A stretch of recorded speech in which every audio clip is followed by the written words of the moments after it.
Alhamdulillahi Rabbil Alamin. Alhamdulillahilladzi faqqahana wa li suluki syar'ihi nabbahana. Allamana subhanahu bil qalami fadlan wa mannan minhu ma lam na'lami. Wa khassana bi afdalil adyani was sunnatil gharra'i wal qur'ani. وأشهد أن لا إله إلا الله وحده لا شريك له وأشهد أن سيدنا محمدا عبده ورسوله لا نبي بعد.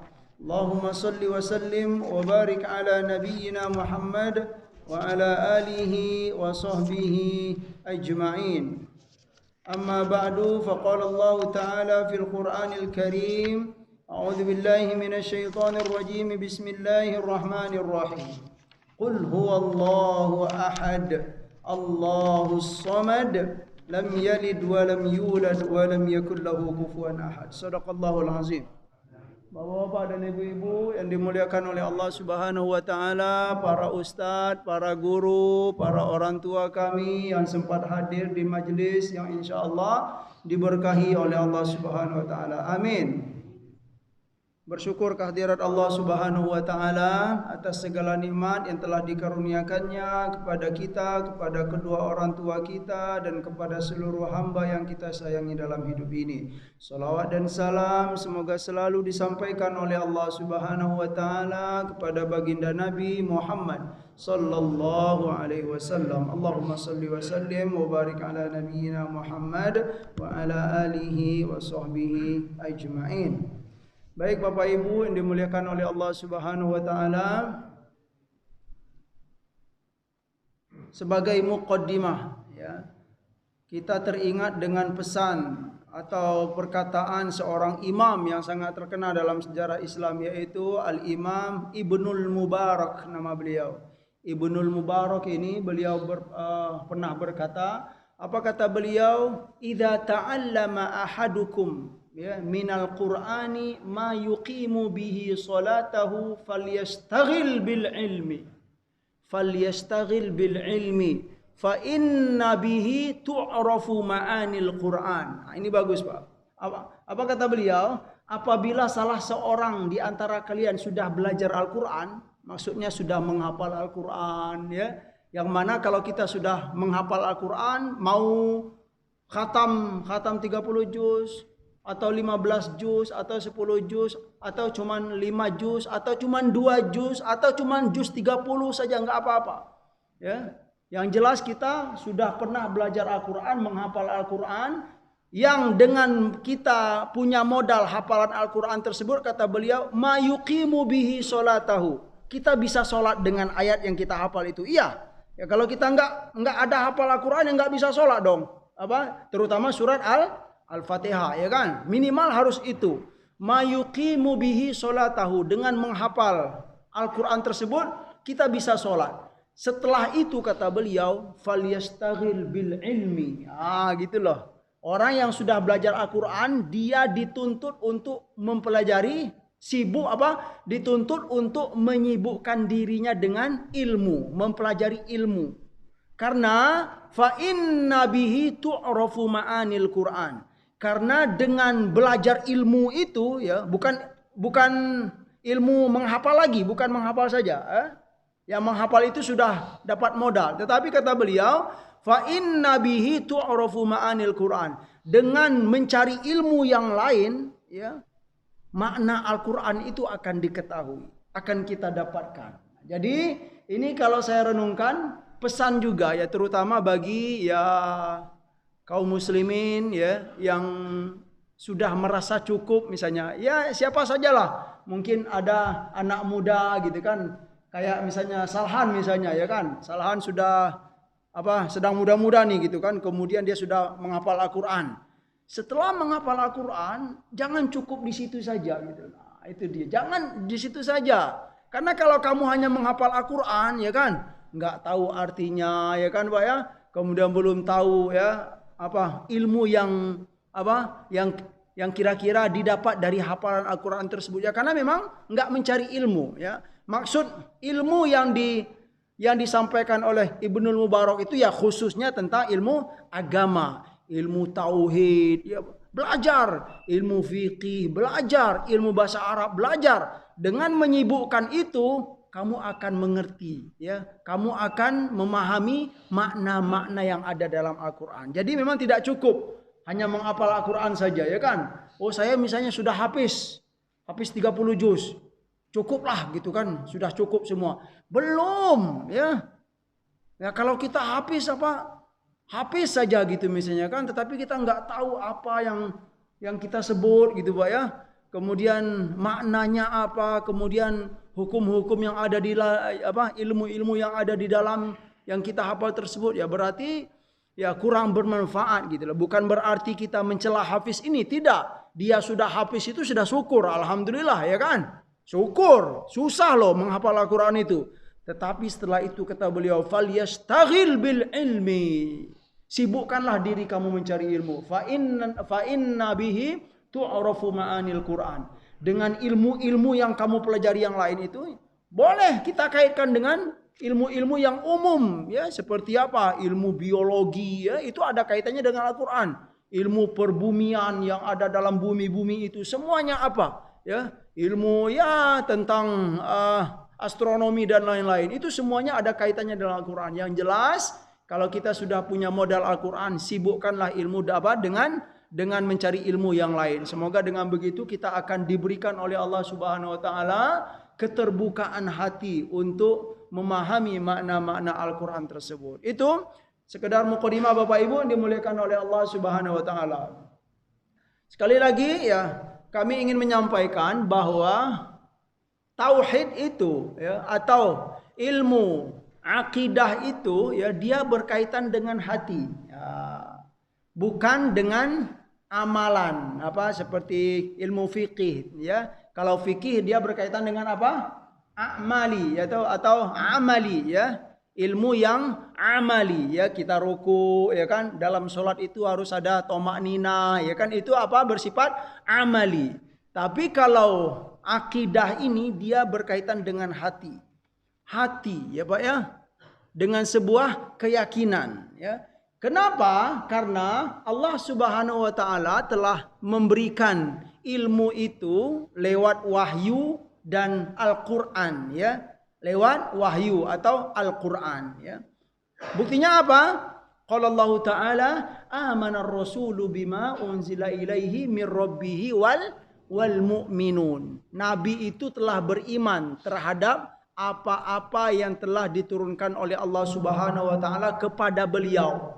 Tetapi bukan hanya nabi, siapa lagi? Wal mu'minun, ya kan? Kullun amana billahi wa malaikatihi wa kutubihi wa rusulihi. Nah, ini sebagai bukti juga bahwa perkara akidah ini perkara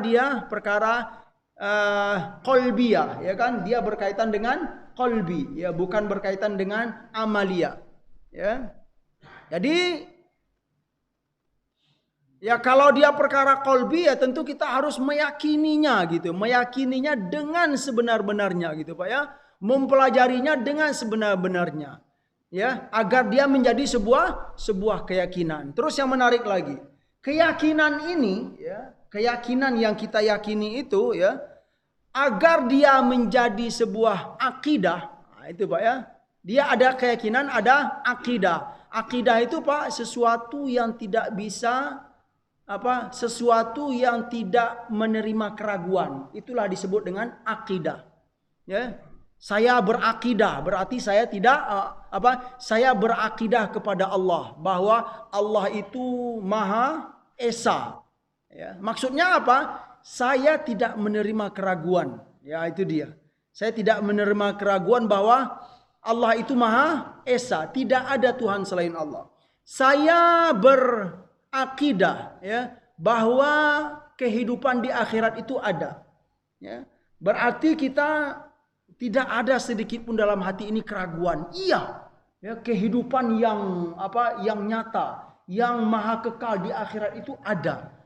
Nah, ya, dalam bahasa Arab ada dalam sebuah kamus yang terkenal juga Bapak Ibu yang dimuliakan oleh Allah Subhanahu wa taala, kamusnya berjudul Al-Mu'jam Al-Wasit ya. Al-Mu'jam Al-Wasit, ya. Di sana ada terdapat definisi atau makna al-aqidah. Apa itu aqidah? Ya, dalam Mu'jam Al-Wasit itu dikatakan al-aqidatu hukmun alladhi la yaqbalu syak lada mu'taqidihi, ya. Lada mu'taqidihi, ya.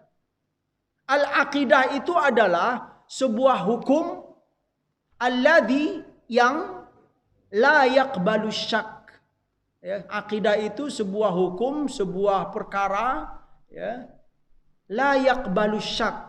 Dia tidak menerima keraguan, ya. Bagi orang yang menganutnya, bagi orang yang meyakini sebuah akidah tersebut. Jadi, agar keyakinan ini menjadi sebuah akidah, dia tidak boleh diiringi dengan keraguan, Bapak Ibu.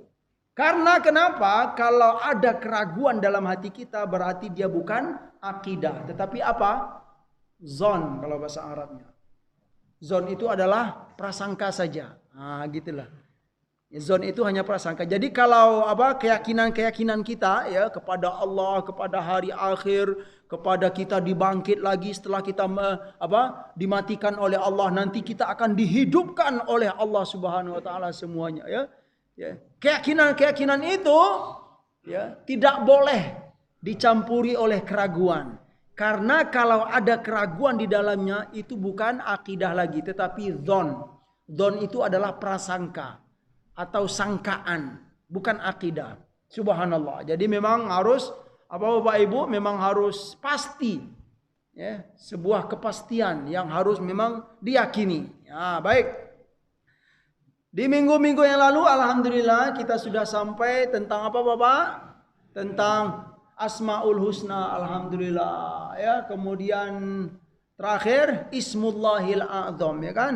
Ismullahil A'zam. Dari sekian banyak nama-nama Allah itu ada nama Allah yang paling agung, yang mana kata Nabi sallallahu alaihi wasallam, "Idza du'iya bihi ajaba wa idza su'ila bihi a'ta." Kalau kita berdoa pakai nama Nama Allah yang paling agung itu atau Ismullahil A'zam, ajaba, Allah akan mengabulkan doa kita. Allah pasti akan mengabulkan. Wa idza su'ila bihi a'ta. Apabila kita minta sesuatu kepada Allah, Allah pasti akan beri. Kalau kita pakai format. Nah, kalau bahasa kitanya format doa ini. Nah, gitu loh. Pakai format doa ini, yaitu setiap kita berdoa atau sebelum kita berdoa sebut nama Allah yang paling agung itu. Nah, cuman dalam ilmu tauhid para ulama ada yang menyampaikan mana, ya, Ismullahil A'zam itu, ada yang mengatakan Ismullahil A'zam itu adalah Allah, ya kan? Ya Allah, kita nyebut ya Allah itu Pak sebelum berdoa, Allah akan dengar, gitu loh. Ada yang mengatakan apa? Allah. Itulah yang dimaksud dengan Ismullahil A'zam kata Nabi sallallahu alaihi wasallam dalam hadis, gitu kan. Ada yang mengatakan, ya, seperti kalau Said Sabiq dalam kitabnya, yang dimaksud dengan Ismullahil A'zam itu kata beliau kumpulan doa, sederetan doa yang mana di dalam doa itu ada nama Allah di dalamnya. Bukan hanya lafaz Allah saja, boleh jadi di dalamnya Al-Hayyu Al-Qayyum, ya kan? Ya. Misalnya ya Hayyu ya Qayyum bi rahmatika astaghits, ya. Bi rahmatika astaghits, ya. Selagi dalam kalimat doa itu ada nama-nama Allah, itu bisa dikatakan kalimat doa itu sudah memakai format doa Ismullahil A'zam. Ada juga, ya, seperti dalam hadis Nabi sallallahu alaihi wasallam yang dimaksud dengan Ismullahil A'zam itu seperti doa Nabi siapa? Nabi Yunus alaihi salam, ya. Dalam surat Al-Anbiya, wa dhannuni idh dhahaba mughadiban fadhanna allan naqdiru alaihi fanada fi dhulumat alla ilaha illa anta subhanaka inni kuntu minadh dhalimin, ya. Ya, seperti dalam surat Al-Anbiya. Dan Dhannun, kata Allah, Dhannun itu nama lain dari Nabi Yunus. Dhunnun, ya. Ketika dia pergi, ya, dalam keadaan kesal dan sedih, dan dia saat itu dia mengira kami tidak mampu untuk menolongnya gitu kan. Artinya apa? Dia dalam keadaan terjepit sekali. Ketika Yunus itu dalam keadaan terdesak, terjepit, dia seolah-olah putus asa, mengira kami tidak mampu untuk menolong dia. Lalu di saat itu dia menyeru kepada Allah, wanada fidzulumat, ya kan? Dia menyeru di dalam kegelapan yang sangat gelap, ya Pak. Yaitu dalam apa? Dalam perut ikan hiu. Ya, dalam perut ikan hiu itu dia nada fidzulumat, ya, menyeru kepada Allah, la ilaha illa anta, kata dia. Ya Allah, tidak ada Tuhan selain Engkau. Subhanaka, maha suci Engkau ya Allah. Inni kuntu minadz zalimin. Sesungguhnya hamba ini termasuk hamba yang zalim. Coba Bapak Ibu ya, seorang nabi yang tidak ada salah mau mengaku dirinya zalim. Ya setidaknya kalau kita gitu Pak ya, nggak usahlah ngaku diri zalim gitu kan. Kita mau ngaku diri ini kurang aja itu sudah syukur. Ya Pak ya, banyak kurang ibadah kita, syukur itu kalau mau mengaku Pak ya. Semoga pengakuan itu dihargai oleh Allah Subhanahu wa taala, ya kan? Kita kurang berzikir, ya diakui itu, ya. Ya Allah, memang kami ini kurang sekali zikir ya, terutama hamba ya Allah. Saya ini kurang sekali semangat untuk mencari ilmu misalnya. Akui itu ya. Dengan pengakuannya, semoga Allah akan menyayangi kita, ya. Wa nada fi dzulumati alla ilaha illa anta subhanaka inni kuntu minadz zalimin. Ketika dia berdoa itu langsung dijawab oleh Allah Subhanahu wa taala. Fastajabna lahu wa najjainahu minal ghammi, kata Allah Subhanahu wa taala. Lalu kami dengar ya, fastajabna lahu, kami kabulkan ya, permintaan ya, seruan Nuh itu ya. Wa najjainahu minal ghammi. Ya, kami kabulkan lalu kami selamatkan ia dari apa istilahnya masa sulit tersebut. Ya, kami selamatkan ia. Wa kadzalika nunjil mu'minin, dan begitu pula lah kata Allah Subhanahu wa taala, kami atau cara kami menolong orang-orang yang beriman. Makanya dalam hadis kemarin bagaimana Bapak Ibu? Ketika Rasulullah SAW menyampaikan ini, para sahabat bertanya, wahai Nabi, apakah doa yang disebut oleh Nabi Yunus itu dalam Al-Quran itu hanya untuk Nabi Yunus?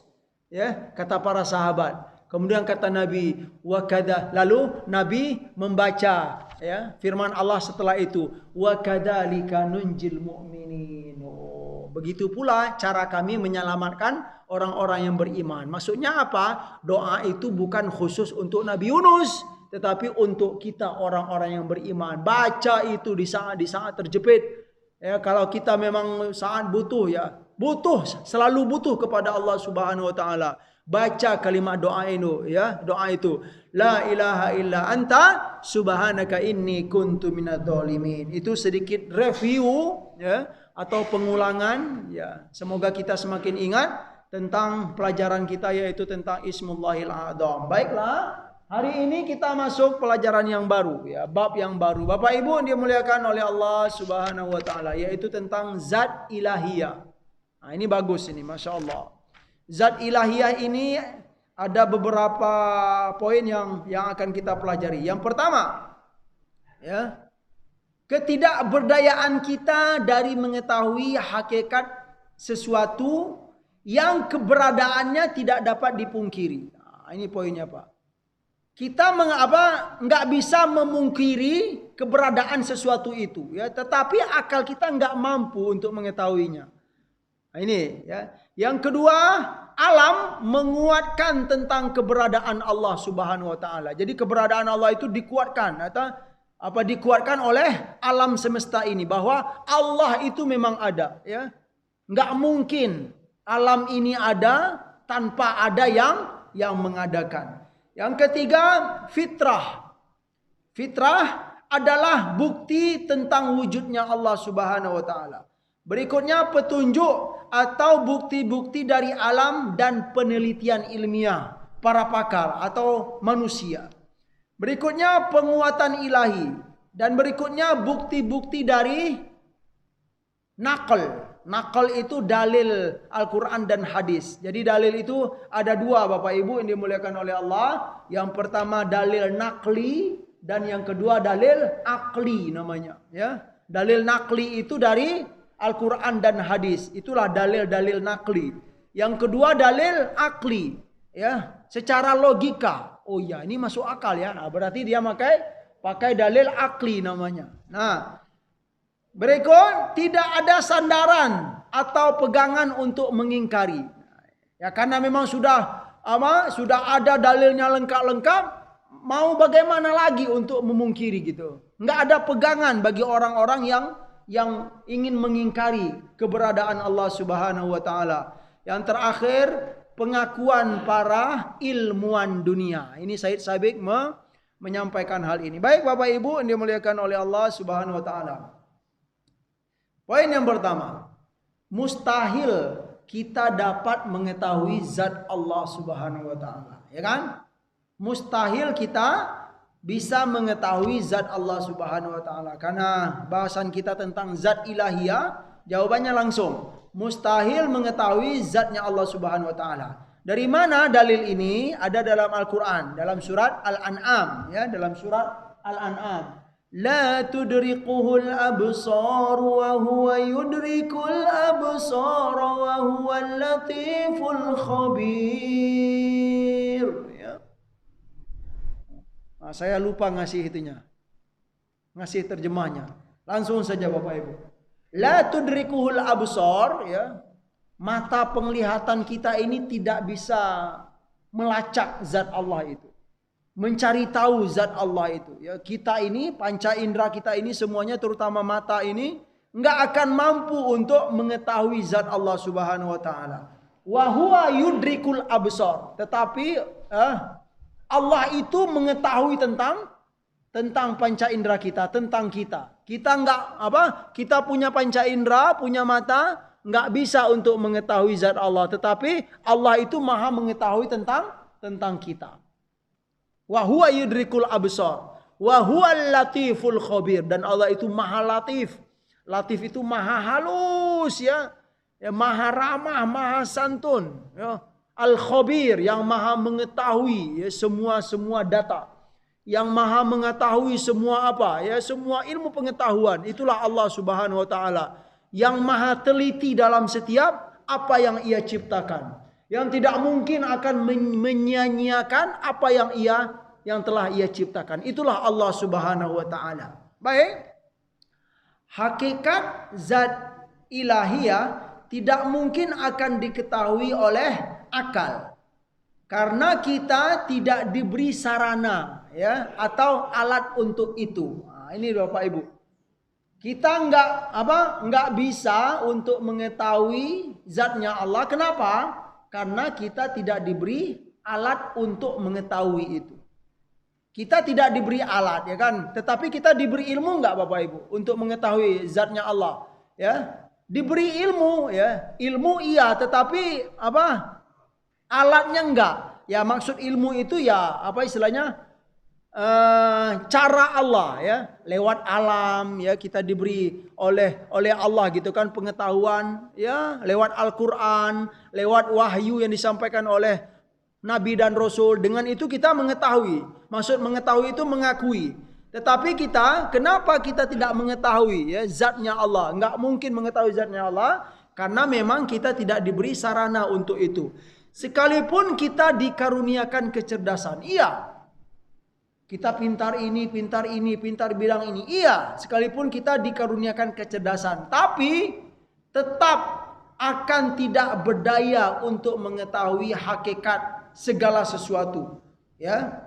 Dalam kurung cahaya, maksudnya ya zatnya Allah Subhanahu cahaya, ya. Apalagi hakikat zat Allah Subhanahu wa taala. Iya, perkara ini memang perkara yang Bapak Ibu, yang permanen.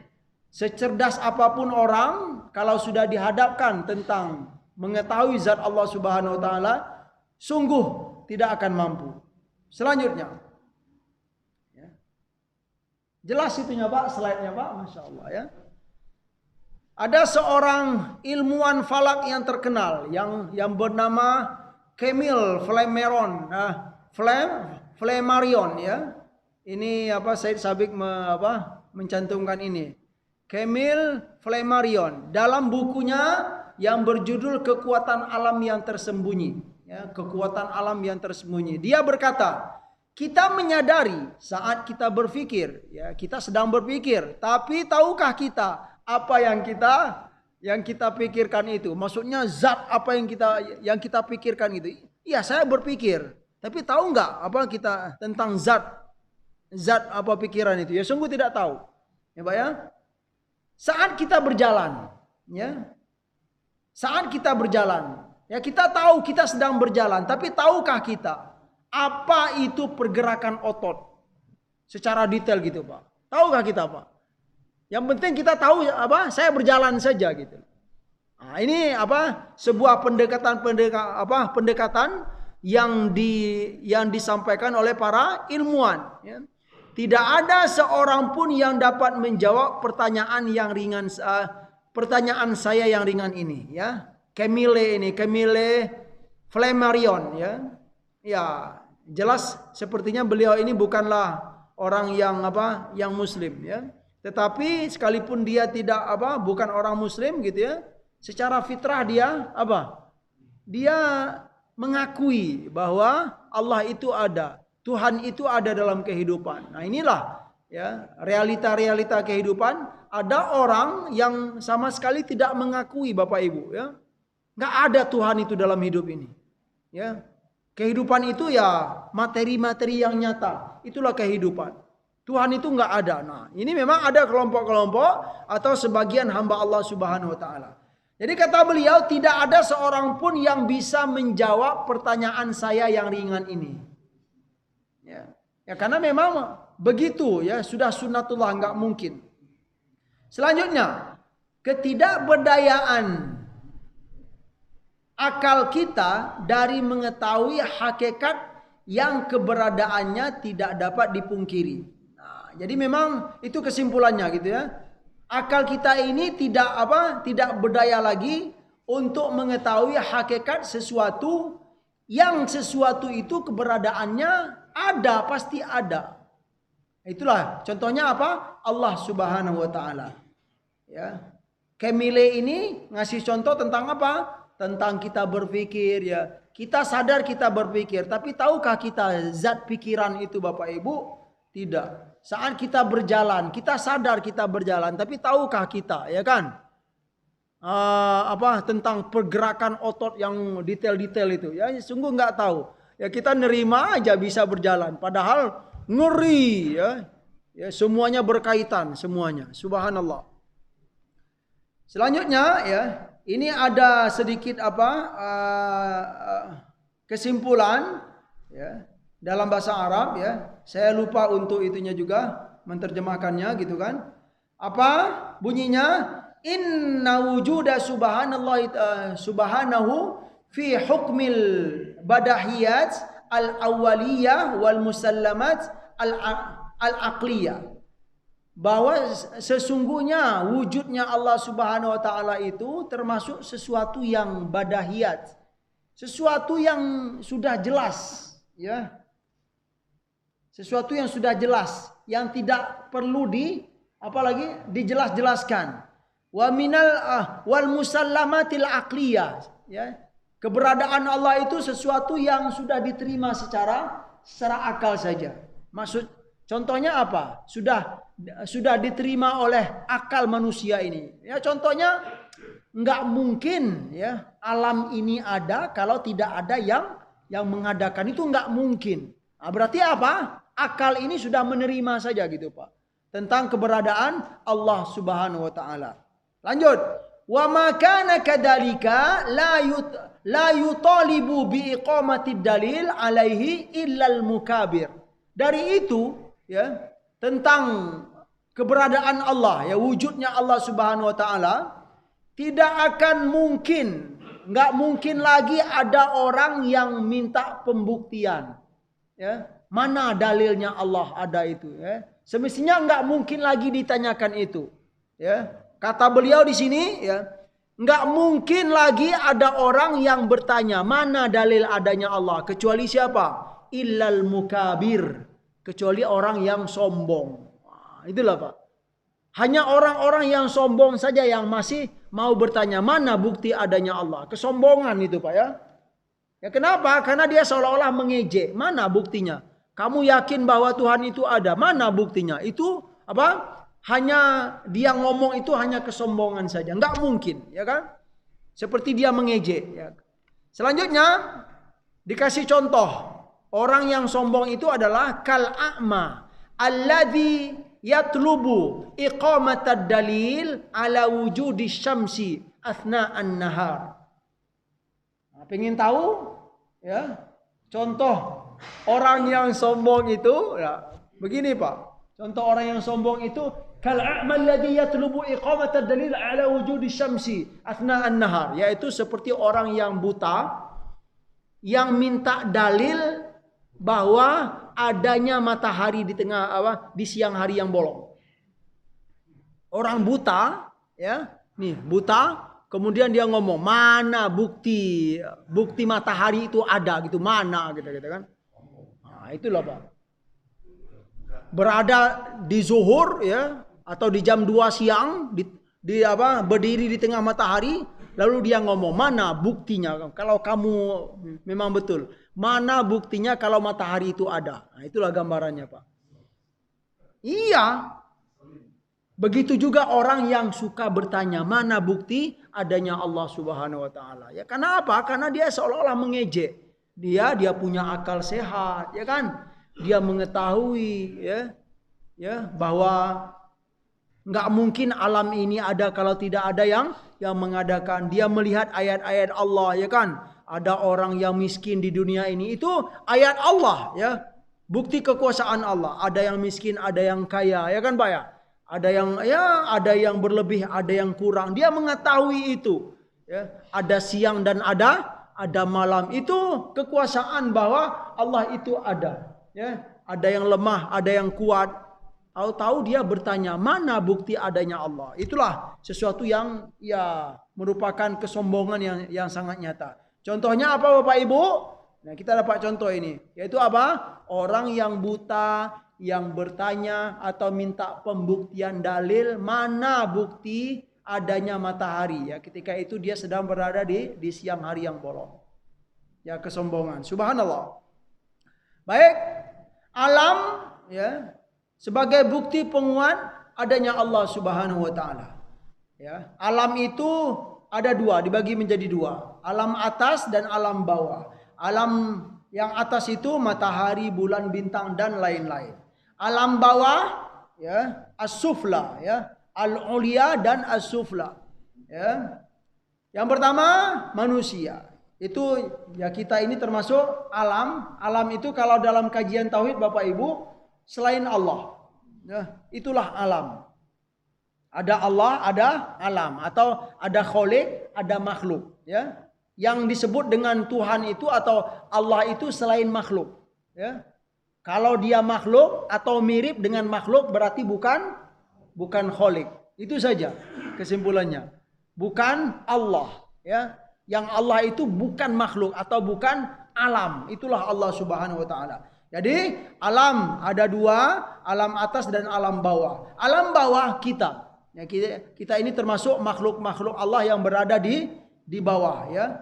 Yang hewan, tumbuh-tumbuhan, benda mati, ya, meja, dinding dan lain besi yang lain, serta hubungan dan keseimbangan yang rapi antara semua itu.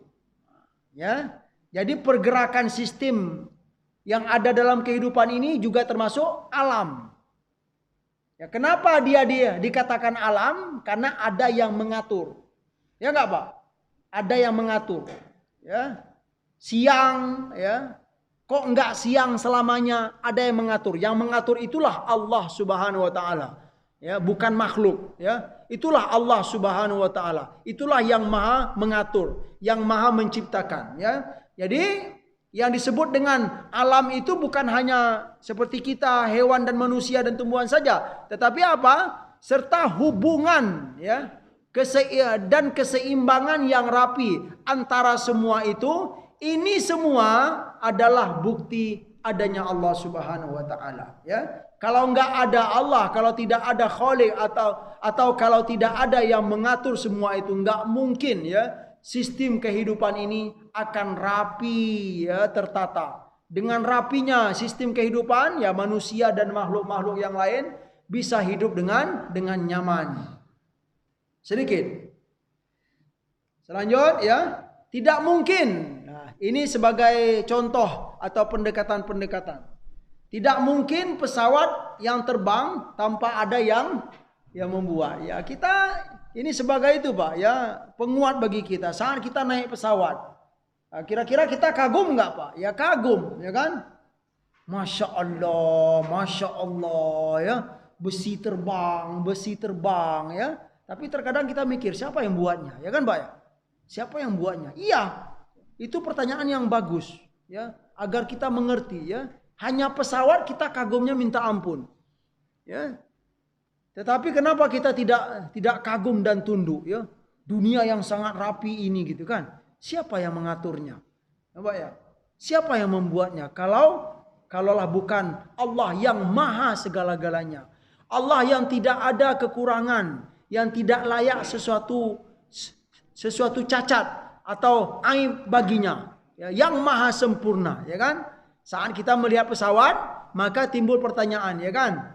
Tanpa pesawat yang terbang tanpa ada yang membuatnya, itu sesuatu yang tidak mungkin. Contoh kedua, tidak mungkin pula kapal selam tanpa ada yang membuatnya, ya kan?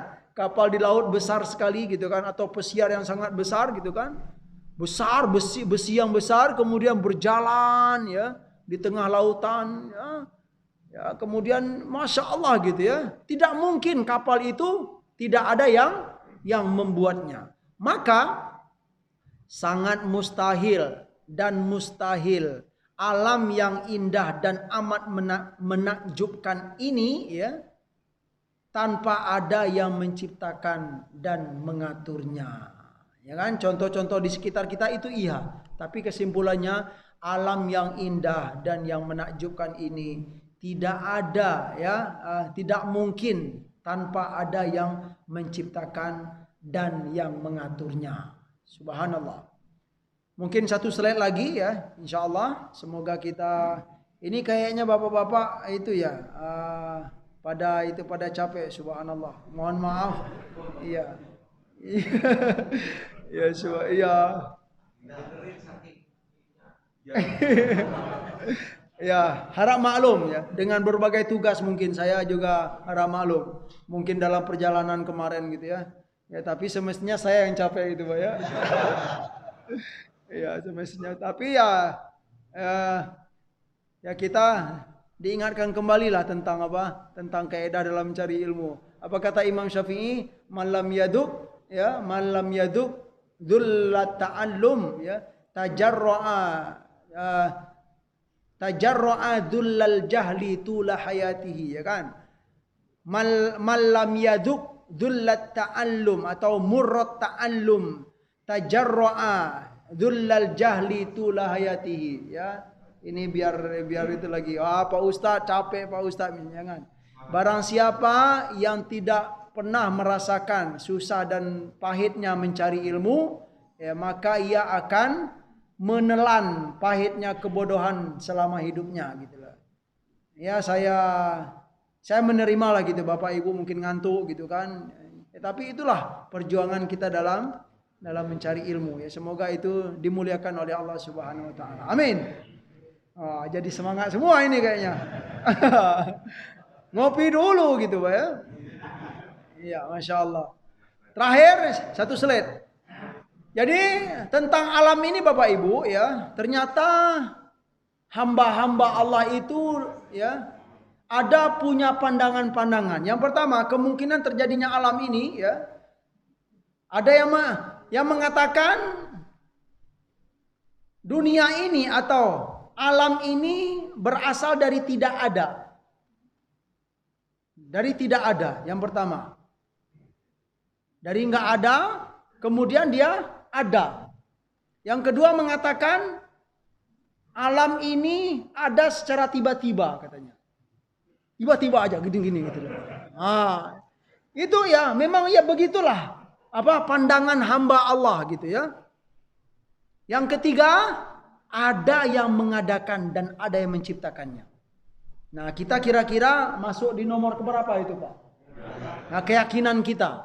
Ya, semoga kita termasuk di nomor yang ketiga. Tapi ini bukan nomor pemilu gitu ya. Iya, ya. Semoga kita punya keyakinan bahwa alam ini ada yang mengadakan dan ada yang menciptakan. Bukan termasuk orang yang kedua dan orang yang pertama, ya kan? Kalau orang yang kedua mengatakan, ya, datang saja tiba-tiba alam ini gitu loh, Pak. Dan yang pertama, dia itu berasal dari tidak ada. Tetapi mereka yang pertama ini nggak mengakui gitu loh. Nggak mengakui, ya, dari tidak ada itu siapa yang mengadakan, mereka itu nggak ngakui. Gitu. Nah, jadi yang paling selamat kalau menurut kami gitu kan, yang paling sehat, ya, itu adalah yang ketiga. Ada yang mengadakan dan ada yang menciptakannya. Terus penjelasannya, yang pertama itu batil. Bisa kita pastikan pandangan yang batil. Maksud yang batil itu ya kalau bahasa ramahnya nggak diterima oleh akal gitu. Kok kita punya keyakinan bahwa alam ini berasal dari tidak ada gitu kan? Maksud tidak ada itu nggak ada yang mengadakannya, Pak, gitu loh, Pak. Ada gitu loh. Pokoknya begini saja. Yang kedua, datang tiba-tiba saja, ya. Jadi yang pertama itu batil karena musabab, ya, atau karena musabab berkaitan erat dengan sebab. Itu kaidah, Pak. Jadi dalam kehidupan ini ada kaidah sebab dan akibat. Ya, kalau bahasa Arabnya musabab al asbab wal musabab. Asbab dan musabab. Kenapa yang pertama itu batil? Karena musabab, ya. Ya, kalau asbab musabab itu kalau bahasa kitanya apa, Pak, ya? Hukum apa? Ya, sebab akibat kalau bahasa kitanya. Iya. Iya. Apa, Sah? Kausalitas, ya. Saya mungkin saya belum terbiasa bahasa-bahasa yang keren itu gitu kan. Iya. Mantap Ustaz gitu ya. Iya, kausalitas. Ya, tapi sederhananya hukum sebab akibat. Kenapa itu batil? Karena musabab berkaitan erat dengan sebab. Artinya apa? Sebuah akibat itu pasti erat hubungannya dengan sebuah sebab. Atau kalau bahasa Arab lainnya, ma'lul dan al-illah, ya. Sebuah hasil itu erat hubungannya dengan muqaddimah. Gitu. Jadi keberadaan alam ini bisa kita kaitkan dengan akibat. Ya, Pak, ya. Nggak mungkin alam ini ada kalau tidak ada yang mengadakannya. Ya, contoh lainnya, nggak mau tahu-tahu ketika kita masuk masjid ada air di sini gitu, Pak, ya. Ya, tahu-tahu ada air. Terus kita bilang, ya ada saja gitu kan. Pasti kita kalau punya akal sehat bertanya, ya kan? Dari mana air tetesan ini? Paling gitu. Ini pengurus mana ini misalnya gitu kan? Pasti bertanya begitu orang yang punya akal sehat. Nah, contoh apa lagi, Pak? Tetesan air yang ada di sebuah tempat. Itu contoh. Iya. Kemudian kalau nggak mungkin ada asap kalau tidak ada. Itu dia. Subhanallah, ya kan? Itu hukum sebab akibat. Dan hukum ini pasti akan diterima oleh orang-orang yang punya akal sehat.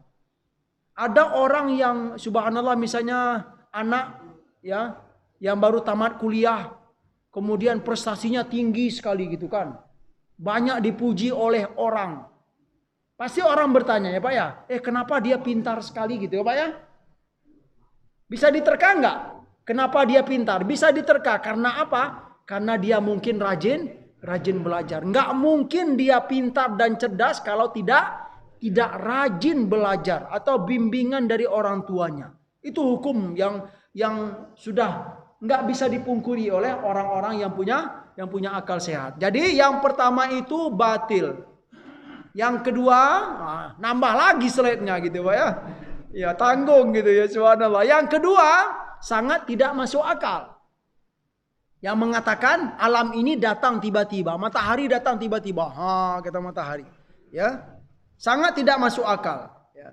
Selanjutnya, apakah tiba-tiba itu yang menciptakan laki-laki dan perempuan.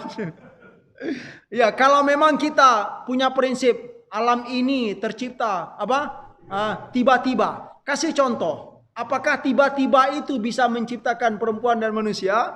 Tiba-tiba itu bisa menciptakan? Ya tentu tidak. Ya Pak ya. Dan penyatuan keduanya dengan perasaan yang baik. Wah, ini saya sabik bagus contohnya. Jadi kalau ada suami istri, ya kan? Apakah mereka bisa bersatu itu ya karena tiba-tiba? Apa? Karena tiba-tiba itu mereka bisa bersatu, saling mencintai satu sama lain, ya. Karena tiba-tiba, sungguh tidak. Pasti ada yang menyatukan mereka. Itu contohnya.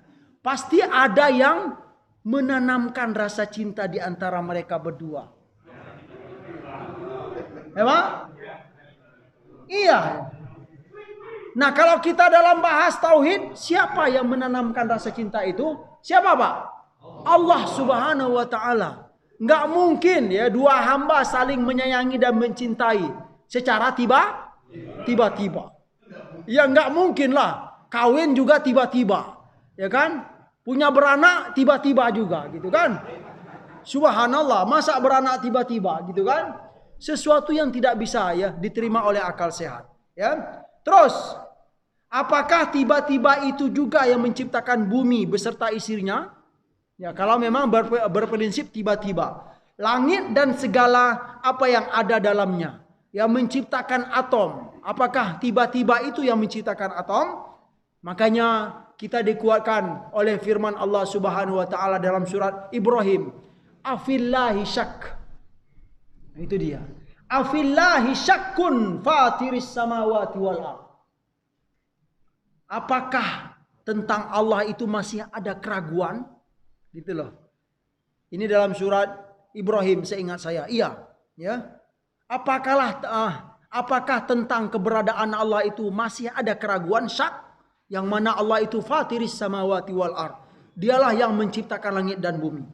Yang ketiga, bahwa ya kelompok hamba Allah yang punya prinsip bahwa alam ini ada yang menciptakan dan yang mengaturnya. Ditutup dengan firman Allah apa? Wa min ayatihi al-lailu wan-naharu wasyamsu wal-qamaru la tasjudu lisyamsi wala lil-qamari wasjudu lillah wasjudu lillahi alladhi khalaqahunna in kuntum iyyahu ta'budun. Dan dari ayat-ayat kekuasaan Allah itu kata Allah Subhanahu wa taala, yaitu ada malam. Ini bagi orang yang seperti kita, Pak. Kita dikuatkan oleh Allah Subhanahu wa taala. Dan dari ayat-ayat kekuasaan Allah itu, al-lail, kamu memperhatikan malam. Wan nahar, ada siang. Siapa yang mengatur itu semua? Wasyamsa, ada matahari. Wal qamar, ada bulan. Kamu pernah melihat bulan, ya? Terus kata Allah, la tasjudu lisyamsi wala lil qamari. Jangan sekali-kali kalian sujud kepada matahari dan kepada bulan. Wasjudu lillahi alladhi khalaqahun. Sujudlah kepada Allah yang menciptakan mereka-mereka itu. In kuntum iyyahu ta'budun. Kalau memang kalian itu benar-benar beribadah kepada Allah Subhanahu wa taala. Sekian, semoga pertemuan hari ini bermanfaat bagi kami yang menyampaikan dan buat kita semua yang mendengarkan. Subhanakallahumma wa bihamdika asyhadu an la ilaha illa anta astaghfiruka wa atubu ilaik. Wa sallallahu ala nabiyyina Muhammad wa ala alihi wa sahbihi wasallam walhamdulillahi rabbil alamin. Insyaallah, silakan.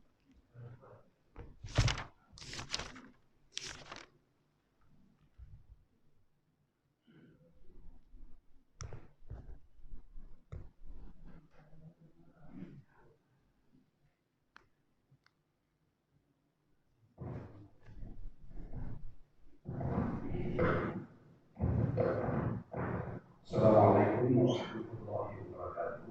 Waalaikumsalam. Materi kita hari ini zat ilahiyah yang memang tidak ada kemampuan makhluk untuk melihat ataupun melihat dengan panca indera yang diciptakan Allah. Tapi pertanyaannya Ustaz, manusia pertama itu diciptakan oleh Allah hanya Adam. Berarti dia juga seperti kita manusia, hanya bentuknya yang berbeda, besar dan kecil. Tapi secara fisik dia punya mata, telinga, hidung, mulut, dan kaki. Pertanyaannya, apakah Adam secara fisik bertemu langsung dengan Allah pada saat itu? Itu yang paling penting. Apakah Allah bertemu langsung secara fisik? Berarti kan Adam itu tahu Allah, atau hanya sekedar wahyu saja mendengar. Karena di surah Sajadah itu masalah buat apa kopi biar kopi. Ditiupkan roh ke dalam Adam. Itu saja pertanyaan. Terima kasih. Assalamualaikum warahmatullahi wabarakatuh. Masih ada Pak? Ya, Masya Allah. Waalaikumsalam warahmatullahi wabarakatuh. Ini anzur ilaika. Kalau kita belajar kajian akidah itu kan kadang ada pertanyaan-pertanyaan berpolitik dalam hati. Ya, Masya Allah. Nah, apakah pertanyaan yang berpolitik dalam hati tadi itu menjadi keraguan atau dianggap keraguan sehingga keluar dari akidah? Itu pertanyaannya. Ya. Itu kita setiap kali belajar kajian akidah itu pasti ada pertanyaan-pertanyaan yang sedikit menggelitik. Iya. Saya khawatir itu kita yakin bahwa Allah itu tapi setiap kita belajar kajian itu pasti ada pertanyaan berpikir itu apakah itu mengeluarkan dari akidah? Ya, Masya Allah, bagus. Makasih. Cukup, Masya Allah. Ya, satu lagi, Masya Allah Pak itu, Pak Diki.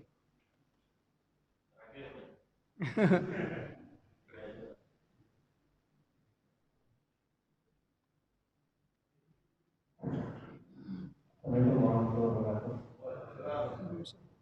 Pak tadi berbicara mengenai khalik dan makhluk. Sedangkan Al-Quran ini kan wahyu Allah. Apakah Al-Quran itu makhluk?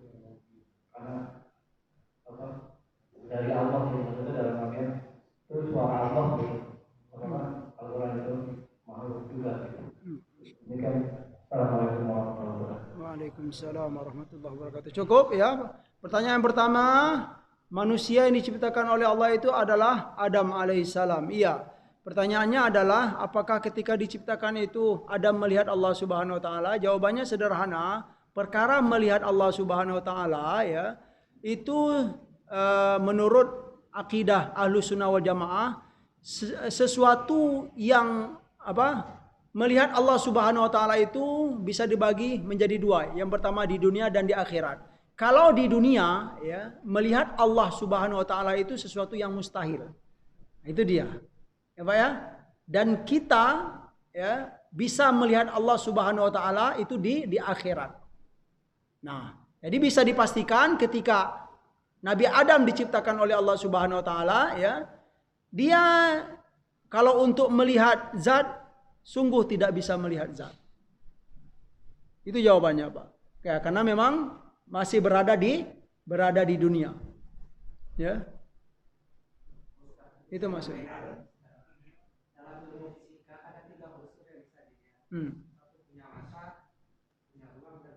Ya. Iya. Ya.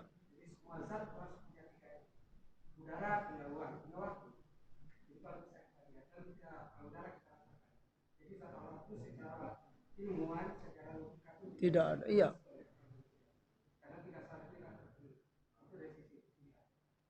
Bagus, alhamdulillah dikeluarkan. Terus bagaimana itu, Ustaz? Di dunia, iya.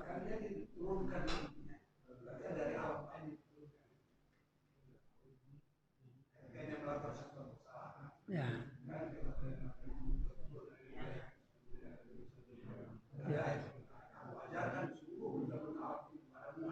Iya. Jadi kalau dari penyampaian Ustadz tadi, kita harus bedakan juga, ada dunia, ada bumi gitu loh. Jadi kalau dunia itu ya bisa dipastikan bukan akhirat gitu loh, bukan alam akhirat. Iya, ya. Nabi Adam itu diciptakan di dunia, tetapi bukan di bumi, ya. Tapi kalau kita melihat, merujuk kepada surat yang ada dalam surat Al-A'raf, darinya kamu diciptakan dan darinya kamu dikembalikan juga, ya kan? Ini ya tentang sebuah khilafiyah juga Pak, ya tentang contoh gitu kan. Ya, ini bahasan gitu. Apakah Nabi Adam itu ya ketika turun di bumi itu gitu kan, dia turun misalnya ini bumi, kemudian dia turun dari surga gitu kan. Ya, mungkin pemahaman kita, sebagian kita ya termasuk saya dulu juga begitu gitu kan. Ya, berarti seolah-olah surga itu di atas, ya kan? Kemudian dia turun ke bumi di sini gitu kan. Tetapi ada dalam Al-Qur'an itu minha khalaqnakum wa minha nu'idukum, ya. Nukhrijukum taratan ukhra gitu. Wallahu alam, nanti kita rujuk ada dalam surat Al-A'raf itu loh. Bahwa dari sana kami ciptakan dan dari sana kami mengeluarkan kalian. Maksudnya adalah memang Nabi Adam itu memang diciptakan di bumi gitu loh. Bukan dia istilahnya bukan memang turun dari surga begitu. Nah, cuman ya yang perlu kita pahami, jadi bumi itu atau bumi ya dunia itu ya jangan kita gambarkan seperti ini surga, ini dunia gitu, bukan Pak, ya. Yang jelas untuk detailnya ini ya wallahu alam gitu Pak, ya. Ya kita juga tidak dituntut. Nah, ini lagi ya kajian. Iya, kajian tentang istilahnya kalau sudah terlalu menjauh gitu kan.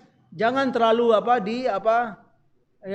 diikuti gitu. Ya karena memang itu sudah istilahnya ya nggak tergambarkan bagi kita gitu Pak. Ya, tapi yang jelas yang perlu kita ketahui dalam hal ini yang perlu dan wajib kita ketahui bahwa ya Allah itu menciptakan Nabi Adam, ya kan? Itu dulu. Kemudian Nabi Adam itu adalah ciptaan Allah Subhanahu wa taala. Kemudian lagi yang disampaikan Ustadz, Nabi Adam itu adalah manusia pertama diciptakan. Itu saja, ya. Untuk detail-detailnya bagaimananya ya sebaiknya mungkin ya kalau menurut kita ya jangan terlalu detail, Pak, ya. Ya. Yang kedua, ya pertanyaan, ya betul. Ya kaitannya yang kedua bagus sekali, Masya Allah. Kalau ya mengkaji tauhid ini pasti ada pertanyaan yang menggelitik. Apakah pertanyaan yang menggelitik itu bisa mengeluarkan kita dari akidah yang benar? Titiknya saya sampaikan, kalau pertanyaan itu akan membuat kita berbuat syirik atau berbuat menyerupakan Allah dengan makhluk, maka itu bisa. Ya, pertanyaan itu ya dengan pertanyaan itu akan menggiring kita kepada penyerupaan Allah dengan makhluk, atau kalau bahasa Arabnya tasbih, ya, menyerupakan Allah dengan makhluk. Maka kalau sudah mulai timbul pertanyaan begitu, stop, jangan dilanjutkan. Ya, contoh misalnya gitu kan, masuk masjid, pas masuk masjid di dinding masjid ada lafaz Allah, gitu loh, ya kan? Dinding masjid adalah lafaz Allah. Terus kita melihat, inikah Allah? Berarti apa kita? Kalau sudah mengarah ke sana, stop. Jangan dilanjutkan. Karena itu akan menggiring kita kepada berbuat tasbih namanya. Tasbih bukan tasbih. Ya, kalau tasbih itu bertasbih pakai sin kecil. Tapi kalau tasbih menyerupakan, ya, menyerupakan Allah dengan makhluk. Saat kita sujud misalnya, ya kan Pak, ya. Saat kita sujud, kemudian mejam mata. Pas mejam mata itu, nampak itu titik gitu kan. Nampak titik. Nah, mulai hati ini. Apakah itu Allah? Nah, itu Pak. Ya. Jangan dilanjutkan, ya, karena itu akan bisa mengiringkan kita kepada berbuat tasbih. Mungkin itu saja, ya. Masya Allah. Yang terakhir, ya, Al-Quran, ya, apakah Al-Quran itu makhluk atau kalamullah? Sederhana, ini adalah perkara yang sangat terkenal sekali ya. Dengan perkara ini Imam Ahmad itu di penjara. Ya, jawabannya kita Ahlus Sunnah wal Jamaah, Al-Quran itu adalah kalamullah. Ya. Kalamullah. Itu saja Pak. Ya, kalamullah, bukan makhluk ya. Ya, karena kalau makhluk bahasanya merentet-rentet nanti ya kan. Suara Allah gitu kan. Apa ya bunyinya bagaimana? Nah, itu. Nauzubillah ya. Yang ujung-ujungnya kalau kita memikirkan suara Allah, kemudian bunyinya bagaimana, kemudian apa? Gitulah bagaimana. Sama seperti tadi akan menggiring kita kepada berbuat tasbih. Tasbih itu apa Pak? Menyerupakan Allah dengan selainnya atau dengan makhluknya. Itu perbuatan yang terlarang dalam ilmu akidah. Semoga bermanfaat. Wassalamualaikum warahmatullahi wabarakatuh.